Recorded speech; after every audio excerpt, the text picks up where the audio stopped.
Alors, très bien. Alors, dans cette présentation, nous allons essayer de présenter l'environnement de développement de Java et les principales caractéristiques. Alors, qu'est-ce que Java? Java, c'est un langage de programmation purement orienté objet qui a été créé par James Gosling et Patrick Norton, qui étaient employés de Sun Microsystems, et il est présenté au public en 1995. Donc ça, c'est Java. Java, si vous avez remarqué, il réutilise en grande partie la syntaxe de C, par exemple pour déclarer des données et pour écrire des instructions, soit pour déclarer, soit pour les boucles, soit pour les conditions, soit pour un ensemble de choses. Donc Java, il reprend en sa grande partie la syntaxe de C ou bien C++. Au contraire de C++, Java assure plusieurs exigences. La portabilité totale, c'est-à-dire je peux créer mon programme une seule fois et l'exécuter sur n'importe quel environnement. Par exemple, je peux l'exécuter sur Windows, sur Linux, sur Linux, sur macOS. D'accord? Donc le même programme peut tourner sur plusieurs environnements. Donc il s'agit de la portabilité de mon code. Meilleure gestion de la mémoire à travers le ramasse-miettes garbage collector, parce que en C ou bien C++, il faut vous-même libérer l'espace mémoire. D'accord? En utilisant free. Si vous utilisez les pointeurs en C ou bien en C++. Mais en Java, il n'y a pas le concept de pointeur. Parmi les principales différences entre C++ et Java. Donc, la gestion de la mémoire se fait de manière automatique. Insécurité davantage parce que il y a des bibliothèques spécifiques pour la sécurité et aussi il y a le rôle important de la Java Virtual Machine JVM. Donc l'environnement Java, il contient trois parties principales. La JVM, pour que mon programme puisse être exécuté, il faut avoir le JVM, Java Virtual Machine. La GRE, c'est l'environnement, c'est Java Runtime Environment, d'accord? Et le GDK, c'est Java Development Kit. Donc, pour vous, si vous voulez installer, qu'est-ce que vous allez installer? Vous allez télécharger le GDK. Et le GDK, il est spécifique pour. Est-ce que le GDK concerne Windows? Est-ce que vous avez une machine Linux? Est-ce que vous avez? Donc, selon votre machine, vous allez télécharger le GDK adéquat. Et pour le GDK, il y a plusieurs. Le Java, il a commencé par la version 1 et maintenant nous sommes dans la version peut-être 13, je ne sais pas. D'accord? Oui.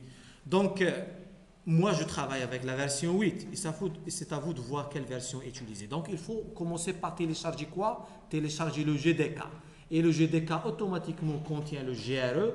Et le GRE, c'est quoi par rapport à la GVM? La GVM, c'est une spécification et la GRE, c'est une implémentation. Je peux trouver la GVM qui est indépendante de la machine, c'est-à-dire indépendante est-ce que c'est Windows, Linux, c'est indépendante. Mais la GRE, c'est une implémentation. La GRE, chaque type de système d'exploitation, il a sa propre GRE. Parce que vous allez déjà télécharger le GDK pour Windows. Donc, automatiquement, vous avez l'implémentation de la GVM pour Windows. Alors, la GVM, c'est une spécification qui fournit l'environnement d'exécution dans lequel un bytecode Java peut s'exécuter. La GVM est une machine abstraite dépendante de la plateforme. Abstraite indépendante, ici c'est indépendante de la plateforme. La GVM assure les tâches suivantes: charger le code, vérifier le code, exécuter le code, fournir l'environnement d'exécution. Donc la GVM. Par la suite, la GRE. C'est quoi la GRE? La GRE, elle contient déjà la GVM. La GRE, elle contient la GVM, elle contient des librairies et autres fichiers. D'accord? Autres fichiers, par exemple, pour exécuter un programme Java, pour compiler un programme Java. Donc, j'ai besoin de... Non, c'est pas ça. J'ai besoin des bibliothèques Java. C'est pas pour exécuter. Pour exécuter, c'est dans la GDK. Est-ce que le compilateur de Java dans le JVM ou dans les librairies? Dans la GDK. Pour le Java, c'est dans le GDK. Dans le GDK. Et le GRE, normalement, contient les librairies, les jars. D'accord? Par exemple, ici, si vous allez...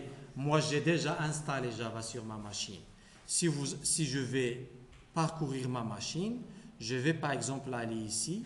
Je vais aller vers Programme et ensuite aller vers Java. je vais trouver que à la fois j'ai le GDK et le GRE. Mais moi, qu'est-ce que j'ai téléchargé? J'ai téléchargé le GDK. Et pendant l'installation, il a installé les deux. Parce que le GDK contient déjà le GRE. Et si je vais entrer dans le GRE, qu'est-ce que je trouve? Je trouve ici les librairies. D'accord? Et parmi les librairies, il y a quoi? Il y a les jars. Si les librairies s'appellent des jars. D'accord? Il y a plusieurs jars. Vous voyez? Par exemple, RT. RT. C'est un jar. Et chaque jar, c'est un ensemble de packages. Et chaque package, c'est un ensemble de classes. Tout à l'heure, qu'est-ce que j'ai fait avec Eclipse? J'ai créé un nouveau projet. Et si vous avez remarqué ici, automatiquement, il a importé quoi? Il a importé un ensemble de jars. Et parmi ces jars-là, il y a le RT. Et le RT, remarquez, il contient un ensemble de packages. Et chaque package, c'est un ensemble de classes. D'accord? Chaque package, c'est un ensemble de classes. On ne peut pas connaître le nom, chaque classe, qu'est-ce qu'elle fait. C'est impossible. D'accord? Donc ici, le plus important, c'est quoi? Il faut télécharger le GDK. Le GDK contient le GRE. Et le GRE, c'est une implémentation de la GVR. Donc, vous allez installer le tout à la fois. Donc, finalement, le GDK, Java Development Kit, constitue le composant cœur de l'environnement Java, contient la GRE et fournit des utilitaires nécessaires pour compiler, débugger, exécuter un programme Java. Donc la GRE, la GDK, qu'est-ce qu'elle contient? Elle contient la GRE et autre chose. La GRE contient la GVM et autre chose. Donc ça, ce sont les composants de... Comment alors télécharger? Pour télécharger Java, vous avez le choix. Qu'est-ce que je vais télécharger? Vous allez télécharger par exemple cette version de jeu des œufs. Et nous allons l'utiliser pour travailler avec Java. Sinon, vous pouvez télécharger GSDK pour des applications desktop. D'accord? Sinon, il vaut mieux télécharger cette partie-là. Parce qu'il va vous poser la question, quel GDK installer? Est-ce que pour ça ou bien pour ça ou bien pour ça? Non, le même GDK plutôt. D'accord?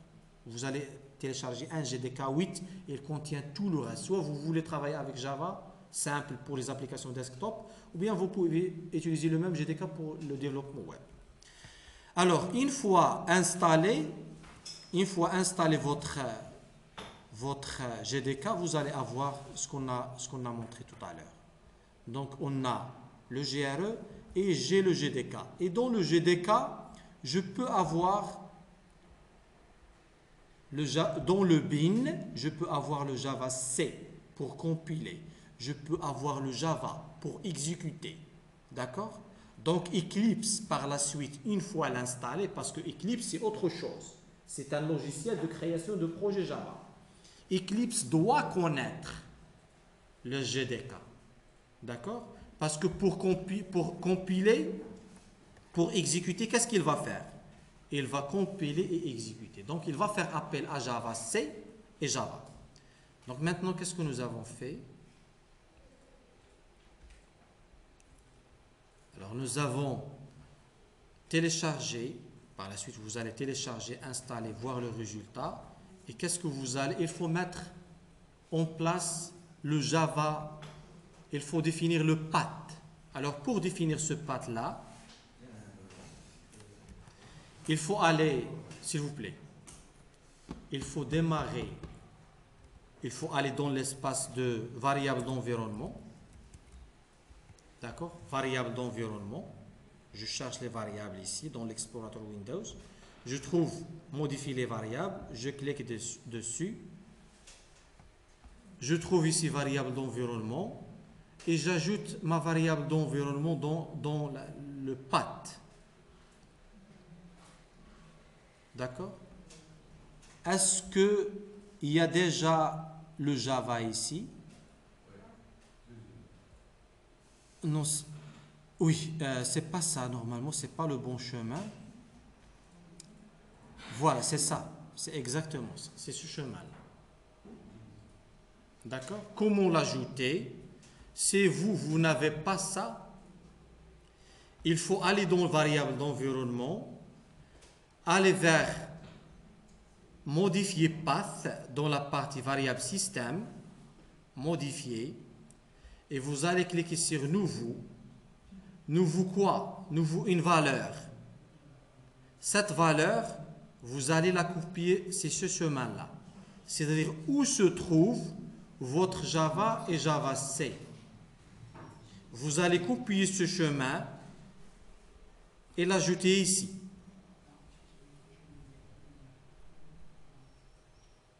Et l'ajouter ici, dans cet emplacement-là.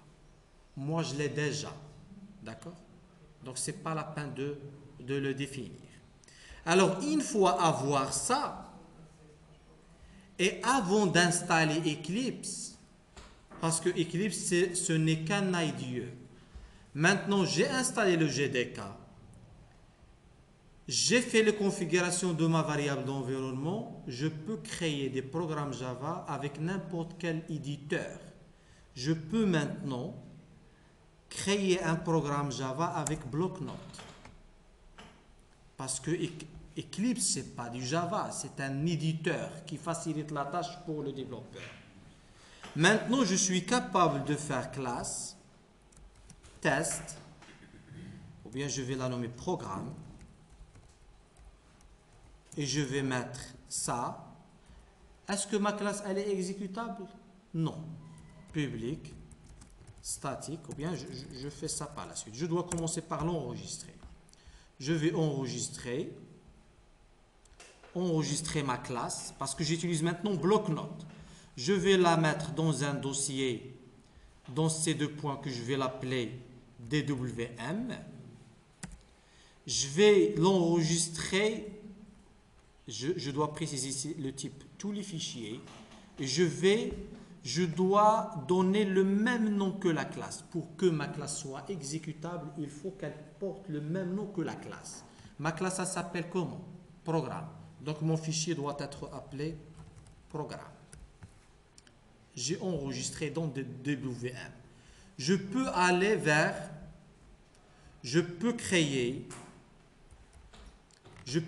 l'invite de commande, le DOS. Après installation, qu'est-ce que vous allez faire pour vérifier est-ce que votre Java il est installé? Est-ce qu'il est installé et est-ce que vous avez fait la variable d'environnement? Si vous avez fait ces deux choses-là, une fois tapé Java, il va vous répondre. Si vous allez taper Java et il va vous dire par exemple cette commande n'existe pas, c'est-à-dire votre Java, soit vous n'avez pas installé le GDK ou bien vous n'avez pas configuré la variable d'environnement. Moi ici j'ai fait les deux, donc j'ai configuré et j'ai installé. Alors maintenant je peux me positionner où? Vous connaissez un peu de DOS. D'accord? Je peux aller vers mon dossier DWM. Non, c'est pas ça. Voilà. Je peux dire afficher le contenu. Jusqu'à maintenant, j'ai un fichier qui s'appelle programme.txt. Non, c'est pas ça. Pourquoi programme.txt? On n'a pas précisé. Oui. Alors, je vais le supprimer.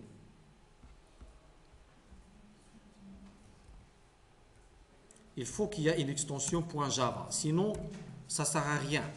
Donc ici, je vais aller vers Programme, Fichier, Enregistrer sous, et je vais mettre tout fichier, et je vais mettre ici Programme.java. D'accord? Pour une fois faire dire, il faut qu'il affiche un programme.java. Ce n'est pas .txt. Il faut qu'il soit un fichier Java. Maintenant, à votre avis, qu'est-ce que je dois faire pour exécuter mon programme? Qu'est-ce que je dois faire? Il y a deux choses, deux parties principales. Il faut commencer par écrire. J'ai écrit mon programme. Il faut ensuite le compiler. Le compiler en utilisant quoi? JavaC. Donc, je vais aller vers l'invite de commande et je vais mettre JavaC, d'accord? Espace, le nom de ma classe, .java. Pour la compilation, il faut préciser le nom de l'extension. Je suis où maintenant? Je suis dans DWM. C'est pour cela que je peux faire appel à programme.java. Maintenant, s'il y a des erreurs, il va les signaler. S'il n'y a pas, il va la compiler correctement. Qu'est-ce qu'il a fait? Qu'est-ce qu'il a fait maintenant? Il a compilé sans erreur. Et qu'est-ce qu'il a fait en plus? Non, c'est pas ici. Il a créé un autre programme qui s'appelle le même nom que la classe. Et l'extension cette fois-ci, c'est point classe. Donc maintenant, mon programme, il est compilé. Qu'est-ce que ça veut dire la portabilité de code? C'est-à-dire je suis capable d'avoir le fichier point .class, je vais le mettre dans un Windows, dans une machine Windows, il s'exécute. Une machine Linux, il s'exécute. Une machine macOS, il s'exécute. La portabilité. Parce que maintenant, ce fichier-là, il est indépendant de toute plateforme. Il est compilé à l'aide de quoi? À l'aide de Java pour avoir ce qu'on appelle le bytecode. D'accord? Ça, c'est déjà noté ici dans le cours, vous allez la voir par la suite. Donc, qu'est-ce que j'ai fait? J'ai écrit le code source avec bloc-notes, je l'ai compilé pour qu'il soit indépendant de toute plateforme. Maintenant, qu'est-ce qu'il reste? Il reste à exécuter. Pour l'exécuter, il faut se poser la question, est-ce que mon programme il est exécutable? Est-ce qu'il est exécutable? Je ne sais pas. Il n'est pas exécutable, mais on va voir quelle est la réaction de la machine. Java, pour exécuter, il faut utiliser le programme parce que ça, c'est une application qui s'appelle Java. Si j'appelle Java, c'est-à-dire je suis en train de faire quoi? D'appeler cette partie-là, d'appeler ce programme. Programme Java. Maintenant, si j'appelle Java, c'est-à-dire j'ai appelé cette application. Et j'ai déjà fait la configuration de l'environnement, donc Java, il est accessible. Pourquoi? Parce que je l'ai configuré. Il est accessible à travers la variable d'environnement que j'ai modifiée. Alors maintenant, qu'est-ce que je vais faire? Si je vais faire Java, espace, programme, sans préciser point classe. Parce qu'en réalité, je vais exécuter ce fichier-là. Mais pour l'exécuter, il ne faut pas préciser l'extension. C'est bon? Donc, on va faire ça. Programme. Qu'est-ce qu'il a dit? La méthode principale est introuvable dans la classe programme. Définissez la méthode principale comme suit. Hassan, il te dit qu'est-ce qu'il faut faire. Parce qu'on ne l'a pas défini. Donc, je vais faire. On va faire cela, public, statique, void main, string t, un tableau de chaîne de caractères, le début du programme, la fin du programme, système, .out, .println, mon premier programme, cette fois-ci son IDE. D'accord? J'exécute. Qu'est-ce que je dois faire maintenant? Je dois recompiler pour prendre en charge les modifications. Il ne contient pas d'erreur, j'exécute. Mon premier programme, son IDE. Et ainsi de suite. Par la suite, je peux déclarer des données. D'accord? Je peux déclarer une donnée A. Je peux déclarer une donnée B. Je peux mettre A égale à 4, à B égale à 6. Je peux déclarer une autre donnée qui s'appelle C. Je peux mettre C égale à A plus B. Je déclare, je fais le calcul, j'affiche le résultat. Et je peux afficher ici. Ici, ce n'est pas comme le langage C, c'est simple. Pour afficher, ce n'est pas la peine de formater et ainsi de suite. Et la concaténation aussi, elle est simple. C égale plus. Je concatène avec C. D'accord? Si je recompile et j'exécute, C égale à 10. D'accord? Donc ça, c'est la deuxième démonstration. Je vais voir juste qu'est-ce qu'il reste par la suite. Qu'est-ce qu'il reste? Voilà, donc j'ai écrit une classe programme. Je la compile. J'ai un fichier .class qui est portable, c'est-à-dire exécutable dans n'importe quel environnement, soit pour le Mac, soit pour Linux, soit pour Windows, qui assure la portabilité de code. Donc le résumé de cette partie-là, c'est ça. D'accord? Au lieu de Java 7, on a utilisé Java 8. Donc le bytecode concerne la portabilité. La portabilité, le bytecode, c'est un fichier portable. Donc les IDE, vous pouvez utiliser soit IntelliJ, ou bien GDeveloper, ou bien GBuilder, ou bien NetBeans. Mais moi, j'utilise ici Eclipse, d'accord? Donc comme IDE. Un atelier de synthèse. Jusqu'à maintenant, vous devez être capable de définir Java, de faire quels sont les principaux éléments de l'environnement de Java, GRE, GVM, GDK, quelles sont les relations entre les différents composants, explorer les différents éléments installés, aller dans Windows pour voir, modifier le path, vérifier la commande Java, est-ce qu'elle existe, écrire votre premier programme sans IDE comme le cas ici, et écrire un deuxième programme avec IDE comme nous l'avons fait tout à l'heure. Donc ça, ce sont les deux premières